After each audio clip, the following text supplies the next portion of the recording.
Every year ఈ టైంకి ఖచ్చితంగా బయలుదేరుతాము. ఈ ఇయర్ అస్సలు వెళ్ళాలని అనుకోలేదు. రోజు నా దగ్గర లేదు, నాకు అస్సలు ఇప్పుడు వెళ్ళాలని లేదు.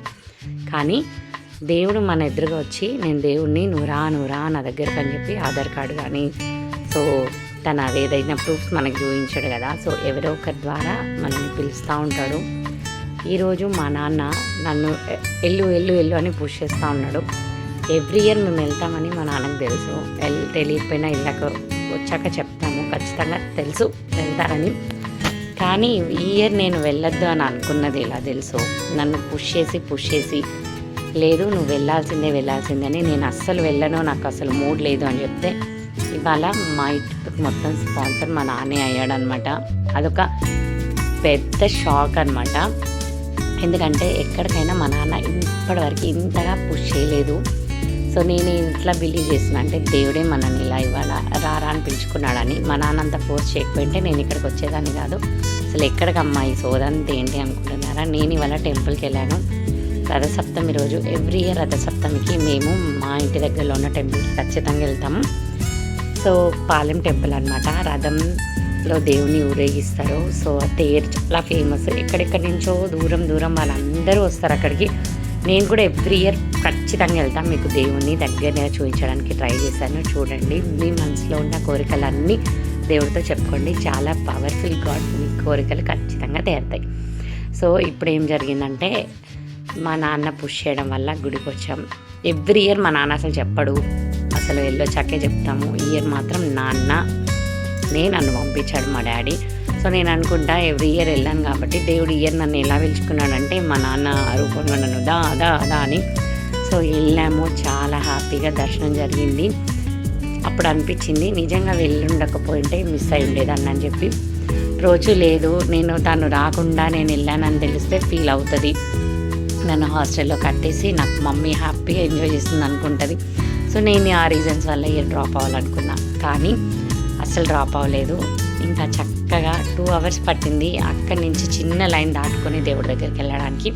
దర్శనం అదంతా చాలా బాగైంది. బయటకు వచ్చాం, ఇంకా వర్ధిల్ని ఎంజాయ్ చేస్తున్నాం. వాళ్ళ తాత ఏం చెప్పాడంటే వర్ధిల్ ఎలా ఎంజాయ్ చేయాలన్నా వర్ధిల్ని అస్సలు నో అనకుండా ఎంజాయ్ చేయించాలని. ఏంటో మా నాన్న చెప్పినవన్నీ చేయాల్సి వచ్చింది ఆ రోజు. సో మా నాన్న చెప్పకపోయినా చేస్తాము, కానీ మాకు ఇంట్రెస్ట్ లేకుండా వచ్చాం కదా. సో మా నాన్న ఎలా చెప్తే అలా వినాలన్నమాట. సో అక్కడికి వెళ్ళాగా దేవుని చూశాక మైండ్ చేంజ్ అయిపోయింది, అది వేరే విషయం. ఇంకెక్కడ చూసారా వర్ధిల్ ఏది అడిగితే అది ఎంతసేపు అంటే అంతసేపు ఇంకా ఎంజాయ్ చేయని ఇష్టం అని చెప్పి వదిలేసాము. నా మ్యారేజ్ అయినప్పటి నుంచి ఫస్ట్ నన్ను మా శేఖర్ ఎక్కడికైనా బయటికి తీసుకెళ్ళాడంటే అది ఇదే టెంపుల్కి. మా వర్ధిల్ పుట్టాక 4 months ఉన్నాడు అప్పుడు మళ్ళీ తీసుకొచ్చాము. మేము వాడికి ఊహ తెలియనప్పుడు తీసుకొచ్చాము ఈ టెంపుల్కి. సో చాలా మెమరీస్ ఉన్న 2 temples ఉన్నాయి మా ఇంటి దగ్గర. చాలా స్ట్రాంగ్గా బిలీవ్ చేస్తాము. సో ఇట్లాంటి ఛాన్సెస్ మిస్ చేసుకోము. లాస్ట్ ఇయర్ అయితే నేను ఇక్కడ కళ్యాణం కూడా చేయించాను, ఎందుకంటే మేము 4 హ్యాపీగా ఉన్నాము ఒక దగ్గర. ఇప్పుడు ప్రోచు లేదు, నాకు ఆ ఫీలింగ్ చాలా ఎక్కువైపోతుంది. సో ఇక్కడ చూసారా వర్ధిల్ ఇంకా వాళ్ళ నాన్న అసలు ఊరుకోలేదు. వర్ధిల్కి ఎక్కడ ఎంజాయ్ చేయాలనిపిస్తే అక్కడ వాడికి ఇట్లాంటి చిన్న గేమ్స్ అంటే చాలా ఇష్టం. బేసిక్గా అస్సలు వాడు స్కూల్ నుంచి వచ్చాక కడప దాటి బయటికి కూడా వెళ్ళాడు. సో ఇలాంటివి చూసేసరికి వాడికి ఆత్రం ఎక్కువైపోతుంది. ఇంక అట్లా మేము గేమ్స్ ఆడిచి అంతా ఎంజాయ్ చేసి ఇక్కడికి వచ్చేసరికి విగ్రహాలని మంచిగా బయటికి తీసుకొచ్చారు. ఇక్కడ దేవుళ్ళని టచ్ చేయడం ఇలాంటివి చేస్తే చాలా మంచి పాజిటివ్ వైబ్ వస్తుంది. అక్కడ చూసారా తేరు, ఇక్కడి నుంచి దేవుళ్ళని అక్కడ తీసుకెళ్ళడానికి మినిమం 1/2 hour పడుతుంది.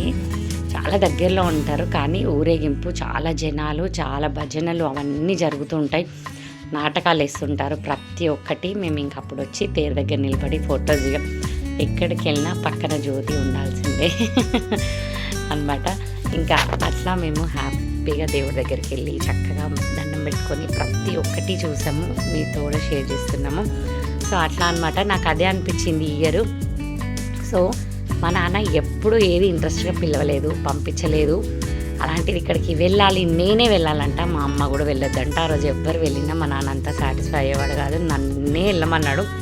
సో నేను అదే అనుకున్న, దేవుడు నన్నే చూస్ చేసుకున్నాడు. వాళ్ళ నీ మైండ్ బాగాలేదు కానీ నువ్వు రావాలి అని చెప్పేసి ఇదంతా చూడడం, మీతో షేర్ చేసుకోవడం చాలా హ్యాపీగా అనిపించింది. ఎప్పుడో షేర్ చేసుకోవాలి, కానీ కొన్ని బిజీ కారణాల వల్ల ఇంకా ఇట్లా డిలే అయిపోయింది. సో ఇక్కడ చూసారా, మీరు దండం పెట్టుకోండి, నిజంగా మనసులో ఉన్న కోరికలన్నీ నెరవేరిపోతాయి అన్నమాట. ఎవ్రీ ఇయర్ వచ్చేదాన్ని, అస్సలు మిస్ అయ్యేదాన్ని కాదు. లాస్ట్ ఇయర్ ప్రోచుతో వచ్చా, చాలా చాలా హ్యాపీ అనిపించింది. నేను ప్రోచు జ్యోతియే వచ్చాము అప్పుడు కూడా, కానీ ఇప్పుడు నేను వర్ధిల్ శేఖర్ వచ్చాము. సో ఇట్లా అయితే మా దర్శనాలు కంప్లీట్ అయినాయి. ఆ రోజు అని కాదు, ఏ రోజైనా రాత్రి పూటే జనాలు ఎక్కువ మంది వస్తారు, ఎందుకంటే దేవుళ్ళని తేరులో పెట్టి ఊరేగిస్తారు. ఇదంతా ఎవ్వరూ మిస్ అవ్వాలనుకోరు. చాలా చాలా అక్కడ చుట్టుపక్కల ఉన్న ఆల్మోస్ట్ ఊర్లో జనాలు అందరూ ఆ రోజు ఇక్కడే ఉంటారు. ఈ తేరు కదిలిన తర్వాత రోడ్ మీదకి వెళ్ళాక ఇంకా అసలు ఎవ్వరూ కనిపించారు అనమాట. అందరు ఇళ్ళకి వెళ్ళిపోతారు. ఎవరైనా టెంపుల్ దగ్గర నిద్ర చేయాలనుకుంటే చాలా తక్కువ మంది అసలు ఉంటారు. ఇమ్మీడియట్గా అసలు వెళ్ళిపోతారు. ఆ తేరు కదిలే వరకు మాత్రమే అక్కడ ఉంటారు. ఎక్కడైతే పటాకీలు కానివ్వండి, ప్రతి ఒక్కటి అసలు చాలా చాలా బాగుంటుంది. మాకు తెలిసిన కరోనాలో కూడా ఈ టెంపుల్కి రావడం మిస్ అవ్వలేదన్నమాట, ఎందుకంటే దేవుడు ఉన్నాడు, దేవుడు చూసుకుంటాడు. సో ఇలాంటివి మనం మిస్ అయితే ఇంకా ఎట్లా అని చెప్పేసి, సో అట్లా ఈ ఇయర్ కూడా మేము మిస్ అవ్వకుండా దేవుడి దగ్గరికి వచ్చాము. చూసారా, విగ్రహాలను తేరు చుట్టూ ప్రదక్షిణ చేసి తర్వాత లోపల దేవుళ్ళని పెట్టి మంచిగా డెకరేట్ చేసి మళ్ళీ పూజలు చేసి అప్పుడు జరుపుతారనమాట. అసలు ఎంత బాగా అనిపిస్తుంది అంటే దగ్గర నుంచి చూస్తే. నైట్ ఆ రోజు మేము ఇంటికి వెళ్ళరికి 2 అయింది, కానీ టైం చూసుకోము. అక్కడ జరుగుతున్న కార్యక్రమాలు చూసి, దేవుళ్ళని చూసి అక్కడే అలాగే ఎంజాయ్ చేయాలనిపిస్తుంది. ఇంకా అసలు మనకు తెలీదు, అలుపు రాదు, ఇంటికి వెళ్ళాలని అనిపించదు. అంత బాగుంటుంది అనమాట, చాలా పీస్ఫుల్గా ఉంటుంది. ఇయర్లీ వన్స్ వచ్చే ఈ పండగని ఇలానే సెలబ్రేట్ చేసుకుంటాము. చాలా చాలా బాగుంటుంది. ఎవరైనా నియర్ బై పాలెం ఉంటే ఈ ఇయర్ కనుక మిస్ అయిపోయి ఉంటే ఖచ్చితంగా మీరు ఇక్కడ రావడానికి ట్రై చేయండి. చాలా అంటే చాలా బాగుంటుంది. తిరుపతికి వెళ్ళిన ఫీలింగ్ వస్తుంది. దేవుళ్ళని అంత దగ్గర నుంచి చూసి టచ్ చేసి ఫీల్ అవుతుంటే ఇక్కడ ఫైనలీ తేరు కదురుతుంది. కదిలేటప్పుడు ప్రతి ఒక్కరూ టచ్ చేయాలనుకుంటారు దేవుళ్ళ విగ్రహాలు అందులో పెట్టిన తర్వాత. అసలు చూడడానికైతే చాలా చాలా బాగుంటుంది. అస్సలు మిస్ కాకండి. ఎవరైనా వచ్చి చూసే ఛాన్సెస్ ఉన్న వాళ్ళు కూడా వచ్చి చూసేళ్ళండి, చాలా బాగుంటుంది. కొన్ని మనకు చాలా దగ్గరలో ఎంత ఫేమస్ అయ్యి ఎంత అది ఉన్నా మనకు అసలు తెలియదు అనమాట. కానీ ఇలాంటి వాటిలో మనం చూసి దగ్గరుండి అడ్జస్ట్ ఆ ఫీలింగ్, ఆ మైండ్ అనేది చాలా పీస్ఫుల్గా చాలా చాలా రిలాక్స్గా ఉంటుంది.